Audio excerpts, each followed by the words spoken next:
You take care of that. Welcome everyone to Neuroccino. Today is the 14th December.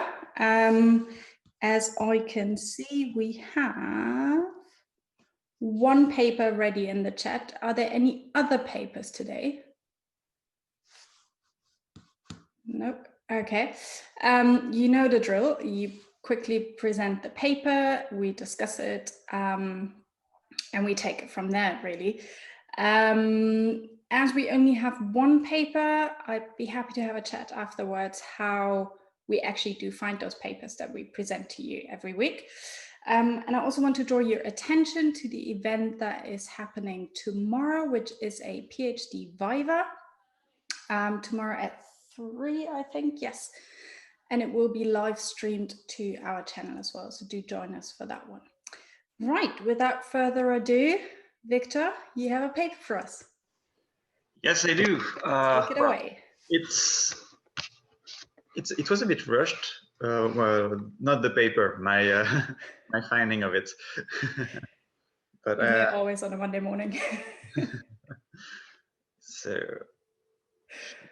here you go. Up. All right. So this is a paper published, I think, last week in Nature Neuroscience. It's a review article. It's not something I'm personally using or anything. It's about the advances in the neurotechnologies that are applied to the field of neuroscience and to help understanding the brain and everything. But it's more focused on the technology of implantable stuff, really on small animals mostly. So it's not at all my field because I'm working mostly in MRI, fMRI on human. So it's completely different from that. But it got me really excited because it's quite amazing what we are capable of doing nowadays with the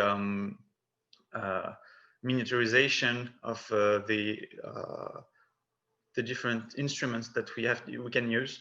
And I was just excited to show you what we have nowadays at our disposal, and that some of you might use in the future, or I might be even using right now. So without further ado, I'll just show you they have really nice figures, so it's nice. I can just like browse through the figures and show you. So they created for the review. They created different small categories to help us understand what does what, and they neatly organized them into section, and here's a neat graph explaining the relationship between the different components, the technology that the broad technology that it is used for, and the neuroscience method that it is linked to.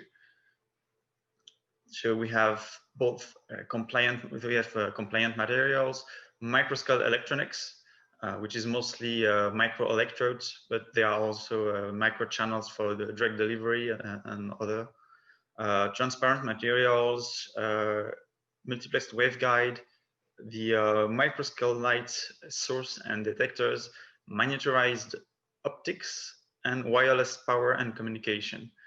So I will just go through the few the different methods that they have that they show. They say that one thing that is mostly interesting with this kind of miniaturization nowadays is that it helps that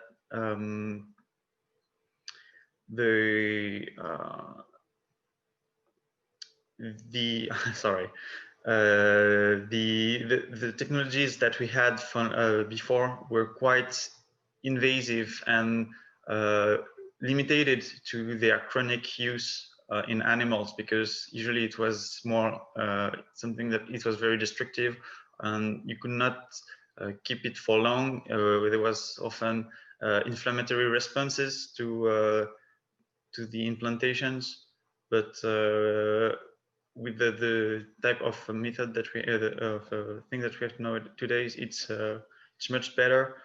Especially, for example, with a compliant material, and they show a lot of different material that are so very able to follow the curves of the brain, to stay to not push into the brain that is a very squishy substance, and that for those that do operations on it, they know it's a very soft. For those that, like me, don't do that too much, it may not be obvious, but it's something that is very, very delicate, and so it's hard to really implant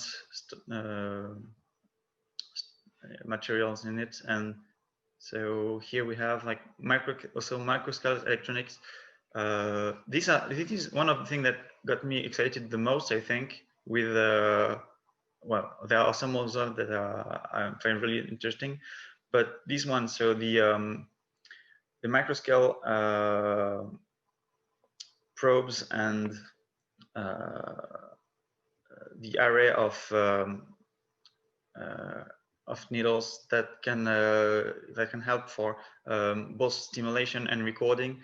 It's something that I think has the most potential to get some application in human in the future.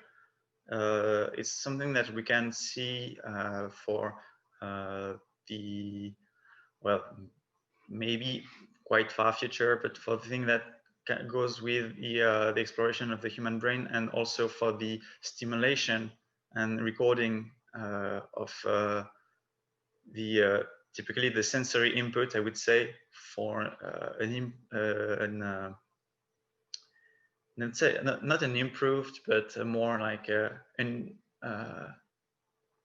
different way of living the world with new stuff. It can be probably used for blindness or other debilitating diseases.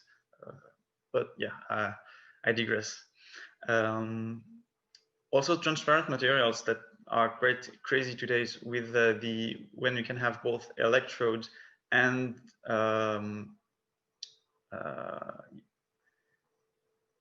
readings of optogenetic, of excitation of optogenetically modified neurons, or calcium imaging with stimulation at the same time. If I continue, there are also, so here are some yeah, one thing that is great with the review is that they pair, so first the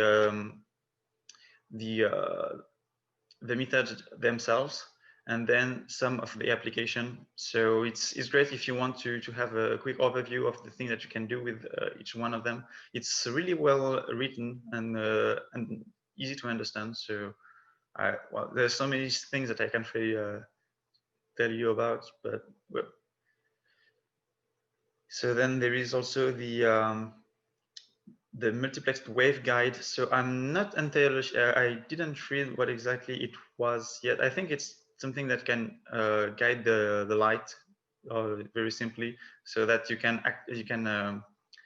activate with it's an optogenetic tool that can activate some very specific spot deep in the brain. But it's something that really impressed me, what the multifunctional probe that can both be a micro electrode, a micro recorder, and micro LED, a temperature sensor, and micro injection needle. Both, all of these at the same time. And of course, there is something that I've heard of like from a few years ago already, but the miniaturized microscopes, like with the wide field fluorescent microscopy and the 2-photon microscopy, that are that were very, like, they were huge instruments before, and now we can have some that are mounted on the top of the skull of a mouse. So it's really amazing. And then there is all the drug delivery systems that we can have that are like, they really love to put, like, I think it's a penny or something like that, and then it's to show you the size of it. But you have, so it's really small. You can have it on the top of the brain, and it can do both the micro injection of different drugs and the recording of with the neural activity with the neurons. Yeah, so I just wanted to do a quick, to review quickly this article, because yeah, I got excited with all this technologies, and that's pretty much it. So if you have any question or remarks about this, I'd be happy to have them, and thank you for your attention. I have a question. Thank you, Victor. That was very interesting. It's completely out of my comfort zone, to be honest. And for me too. Very interesting paper, though. Are there any questions in the room?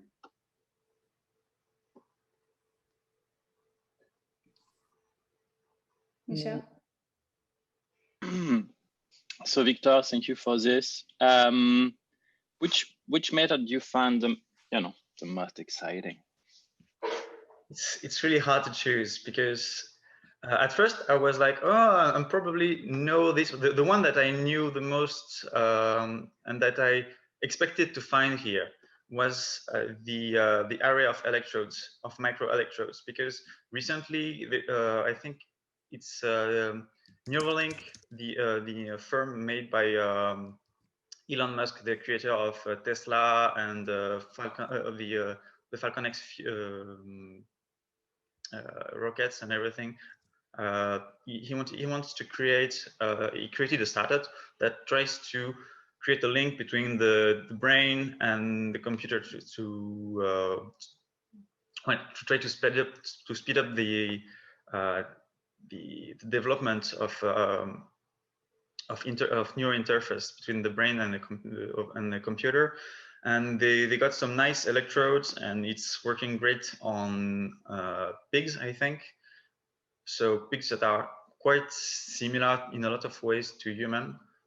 It's much bigger than a mice or a rat, and so it's great to see a good result that they have. So it's something that I'm excited about. But the thing I find I'm always amazed, and that really got me excited, was probably both the miniaturized microscopes that I've heard of before, but seeing them, I'm always flabbergasted by what we did today with this kind of thing, and the just like this multi-probe, multifunctional probe that can do everything at the same time at one specific spot in the brain. So yeah, that were the few ones that really struck me.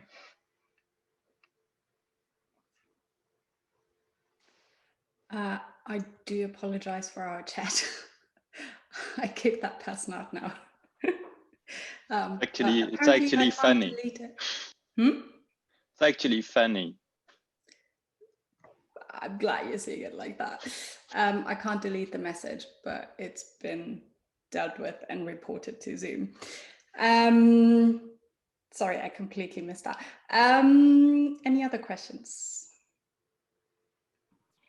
Yes. Oh, Anna, yeah. What do you think might be the main side effects of these techniques? Well, the main side or size effect? I didn't quite get your question. Both, not a side. The side effects. Well, as always, those are implantable devices. So you need to access the brain and to, well, I think I didn't check, but I think most of the time you need to remove the skull and even penetrate inside of the brain for most of them. So although it reduces the risk of broad inflammatory response, well, I suppose that there is always a risk of inflammatory response and damage to the brain, and it's not something that you can keep forever, usually on the brain. But this is how it was with technologies.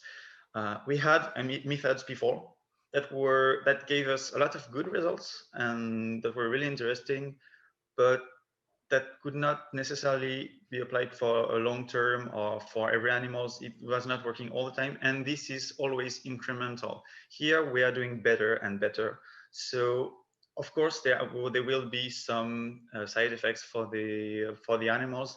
It won't be perfect. It won't work every time. And I remember I worked in a lab at some points that were trying to develop and use micro arrays of microelectrodes. And thing is, they said that they had, I think, 64 something like that electrode per needle. But in fact, when they were testing them, because there was like one needle, and on top of the needle, a lot of different electrodes on the thing. But when they were testing them, so first when they were implanting them, a lot of them broke, and when they were testing them, not all the channels on the electrode were working. So it's always something that is improving and not working 100%, but that's what technology and science is, and it's great to see the extent of what we are able to do nowadays. And I'm pretty excited with what's happening now. Thank you. All right. Are there any other questions? Oh, yeah, Michelle, number 2. So most of those techniques are only applicable to animals. Sure. That's really a review of what is applicable to animals. But ultrasound, on the other hand, should be usable in humans. I was a bit disappointed when I did not see any ultrasound machine here. And I mean, maybe it's because it's a technology that is considered a bit old when you don't know the state of the art of the new technology that we have in the field. So people are not super interested. You say ultrasound, and people think, yeah, the thing that you use to check if the baby is okay, and that's it. And this is something that we've had for so long. But yeah, I guess in a few years, because when we know what we are doing with ultrasound with the brain, I'm not a specialist in it, but I've seen some very exciting news about that.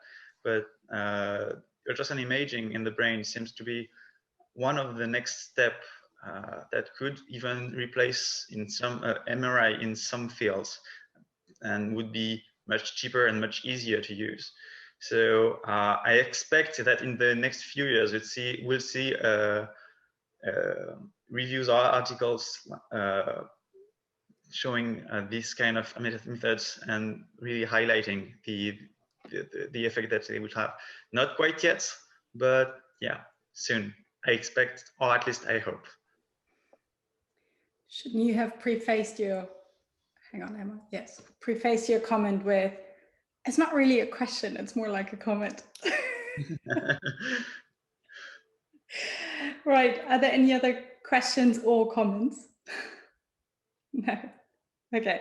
Okay, quick, Victor, thank you. I actually have a question for you, and that is, how did you find that paper? Well, I went online. I have several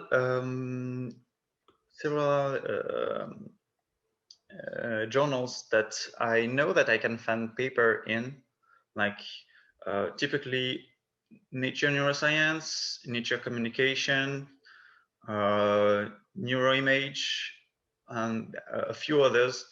And I just checked the current issue and I browse the titles and I see if I see anything that is interesting to me.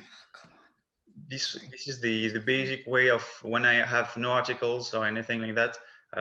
How I do, I just browse the articles and I find a lot of them interesting, and then I go to the abstract. I read the abstract and I just select the one that I'm really interested in, and then of course I read the article. But this is only when I didn't heard of an article before, because sometimes in the news, in my news feed, I see things that interest me. So I need to. I am subscribed to a few science-related news feed. So when I get a notification about something linked to neuroscience and it interests me, I can just pick the article, and that's it. I have one, and it's a great way to have one. But otherwise, yeah, I have to go and browse the recent articles on the journals I know will have articles in my field, especially. Anyone else from the people who presented previously, what's your strategies finding papers? I'm looking at Chris, Laura, Michelle. Michelle. Have Stephanie Falco sending it to me on Twitter. That's how I find the papers. Quick disclaimer. As one way of doing it, yes. Chris? Yeah, I'm not really well, I'm not I'm not very good at that, but when I look for papers, I usually look at preprints, because I like the idea of preprints, even though most of them are not reviewed yet. I like to see like the research that will be published in the next month. So it's like the most up-to-date research, if it's a good paper, of course. So it's kind of a gamble, but also you can find very interesting ideas, and also you can also find, like the paper I presented, you can also find some papers with very like hardcore conclusions, like they've not been smoothed out by the reviewers. So it can also be interesting to see what the researchers actually think of their paper. But yeah, otherwise you have a bunch of apps, like you showed me one, Stephanie, the researcher, I think. Yeah, it's just researcher. And you can select different categories, and it will give you a feed of the new papers released, or you can also filter.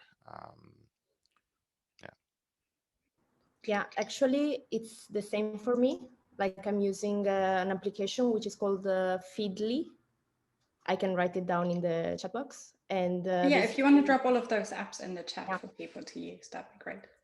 You just insert your interests, and then you can also follow some pages, which might be also the journal themselves. So you just have the most, the highlights of the week. Nice. Yeah, personally, I also found it quite interesting to see when we had a Neuroccino and the authors then on Twitter commented on the review that we did in our little group, and either to clarify or to thank us for the review, or also to take away how the paper landed with people, which can be quite helpful, I guess. So I think discussing preprints in that regard is quite helpful, because it's like an independent review of some sort as well. Anyone else?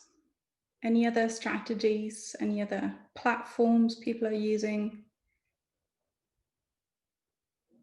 No. So as I'm Michelle's paper whisperer, the platforms that I'm using is Twitter, for example, ResearchGate as well. But you can also sign up for Google Scholar Alert. So you put in your interests and you just get an email every time a paper is published in your field, which is also quite helpful. and then you just follow the people you think write amazing papers, and you see what they come up with. Michelle? ResearchGate is also really good for that, because you know, when you go on ResearchGate, you have this first page where you have like the stream of every paper that came out, including preprints, and that's there is an algorithm behind it that's gonna fit paper to your profile and your general interest. So it's a good platform. It's also an app, but for some reason for me, the app doesn't really work. It keeps crashing every other month. So I gave up on it, but that's ResearchGate, obviously Twitterverse. What else did we say? Researcher app. Am I missing something? Don't think so.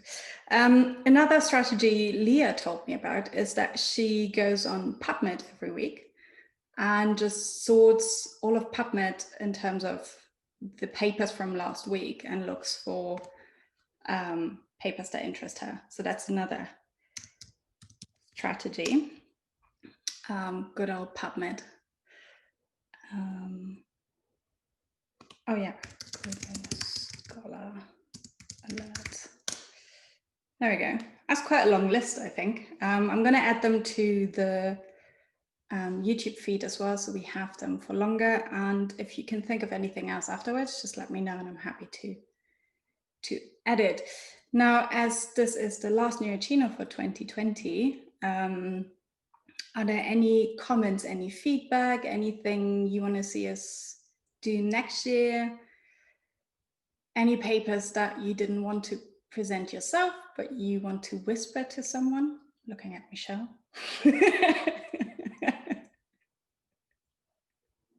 Yes.